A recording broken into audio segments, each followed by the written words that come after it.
AI అంటే artificial intelligence కాదు. AI అంటే అనుముల ఇంటెలిజెన్స్.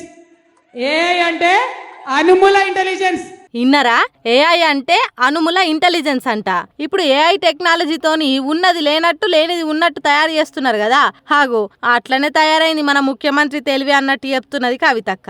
ఇట్లా మాట్లాడుకుంటా ఇంకేమన్నదో ఇనుండ్రి. ఈ అనుముల ఇంటెలిజెన్స్ వాడి మా కులగణను తప్పుతో పట్టించి బీసీ కులాలకు అన్యాయం చేసే ప్రయత్నం జరుగుతుంది తప్పితే ఈ అనుముల ఇంటెలిజెన్స్ మొత్తం రాష్ట్రంలో విధ్వంసం సృష్టిస్తున్నది. అనుముల ఇంటెలిజెన్స్ పక్కకు జరిగితే తప్ప రాష్ట్రం బాగుపడే పరిస్థితి కనబడతలేదు.